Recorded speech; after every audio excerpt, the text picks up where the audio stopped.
ఓం నమ శివాయ. 12వ రోజు పారాయణ. బ్రహ్మకు విష్ణువునకు తన నిష్కల సకల స్వరూపములను పరిచయము చేయుచు మహేశ్వరుడు లింగ పూజ మహత్వమును తెలుపట. నందికేశ్వరుడు ఇట్లు పలికెను. బ్రహ్మ విష్ణువు ఇరువురును భగవంతుడగు శంకరునకు చేతులు జోడించి ప్రణమిల్లిరి. ఆ స్వామికి ఇరువైపులా నిశ్శబ్దముగా నిలిచిరి. తరువాత వారు అచట సాక్షాత్తు ప్రకటితుడైన పూజనీయుడగు మహాదేవునకు ఒక ఉత్తమ ఆసనమును సమర్పించి పవిత్రమైన పురుష వస్తువులతో ఆ స్వామిని పూజించిరి. చాలా కాలము వరకు వికృత భావము పొందనటువంటి సుస్థిరముగా నుండు వస్తువులను పురుష వస్తువులు అందరు. కొంతకాలము మాత్రమే నిలిచి క్షణభంగురమైన వస్తువులను ప్రాకృత వస్తువులు అందరు. ఈ విధమైన వస్తువుల రెండు రూపములను తెలుసుకొనవలెను.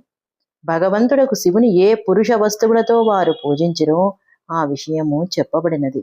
హారములు, మూపురములు, కేయూరములు, కిరీటము, మణులతో శోభాయమానమైన కుండలములు, యజ్ఞోపవీతము, ఉత్తరీయ వస్త్రము, పుష్పమాల, పట్టు వస్త్రము, హారము, ముద్రిక, పుష్పము, తాంబూలము, కర్పూరము, చందనము, సుగంధ ద్రవ్యము, అనులేపనము, ధూపము, దీపము, తెల్లని గొడుగు, వ్యజనము, ధ్వజము, విసనకర్ర ఇంకా ఇతరములైన దివ్య కానుకల ద్వారా పూజించిరి.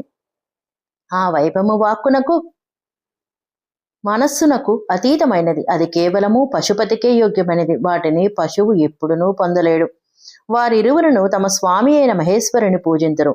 అందరికంటే ముందు బ్రహ్మను, విష్ణువును, పరమాత్మయగు శంకరుని పూజించిరి.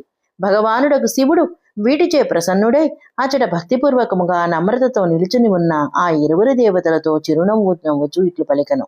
మహేశ్వరుడు వచించెను. పుత్రుడారా, నేటి దినమొక మహత్తరమైనది. ఈ రోజు నేను మీ చేత పూజింపబడి మిగుల ప్రసన్నుడనైతేని. ఈ కారణమున ఈ దినము మిగుల పవిత్రమై గొప్ప మహాత్మ్యమును సంతరించుకున్నది. ఈనాటి తిథి శివరాత్రి అనే పేరుతో ప్రశస్తిగాంచి నాకు పరమ ప్రియమైనదగును.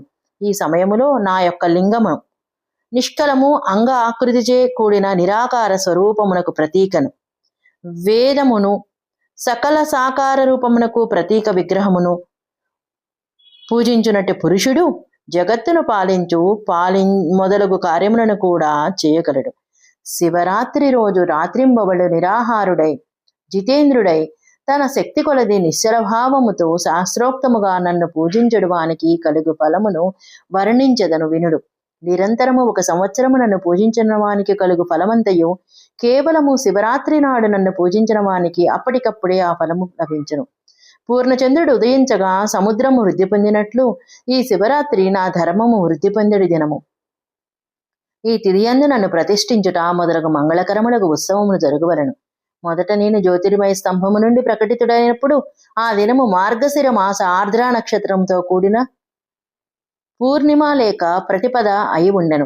మార్గశిర మాసమునందు ఆర్ద్రా నక్షత్ర సమయముల పార్వతీతో కూడిన నన్ను దర్శించినను లేక నా విగ్రహమును లేక నా ఆకారమును లేక నా లింగమును దర్శించిన వాడు నాకు కార్తికేయున కంటే కూడా మిక్కిలి ప్రియుడగుడు. ఆ శుభదినమున నా దర్శన మాత్రము చేత సంపూర్ణ ఫలము పొందును. నన్ను దర్శించి నన్ను పూజించినచో లభించు ఫలము వాక్కు ద్వారా వర్ణించనలవి కాదు. అచ్చట నేను లింగరూపమున ప్రకటితుడనై పెరిగి పెద్దవాడనైతిని కనుక ఆ లింగము కారణముగా ఈ భూతలము లింగస్థానము అనే పేరుతో ప్రసిద్ధమైనది. ప్రపంచమునందుల ప్రజలు దీనిని దర్శించి పూజించుటకు అనువుగా ఈ అనాది అనంతమైన జ్యోతిస్తంభము లేక జ్యోతిర్మయ లింగము మిక్కిలి చిన్నదైపోవును. ఈ లింగము అన్ని విధములైన భోగములను సులభముగా చేకూర్చును. భోగానుభవములను మోక్షములను పొందుటకు ఇది ఒకే ఒక సాధనము. దీని దర్శనము, స్పర్శ, ధ్యానము ఈ ప్రాణులను జనన మరణముల నుండి బాధల నుండి విముక్తిని కలిగించును.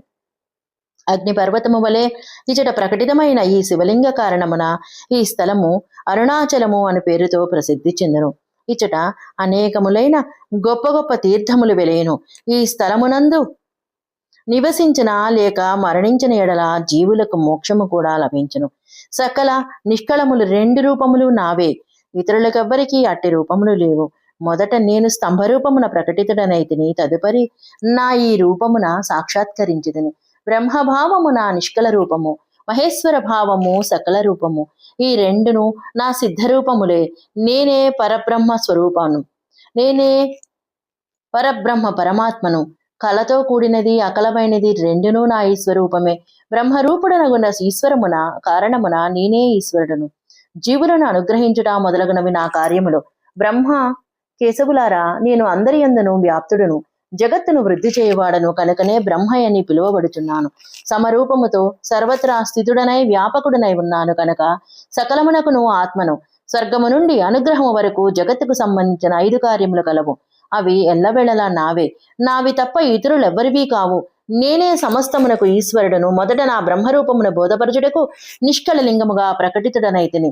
తర్వాత అజ్ఞాత పరమేశ్వరుని సాక్షాత్కారం అనరింపుటకు నేను సాక్షాత్తు జగదీశ్వరునిగా సకల రూపమునందు అప్పటికప్పుడు ప్రకటితుడనైతిని.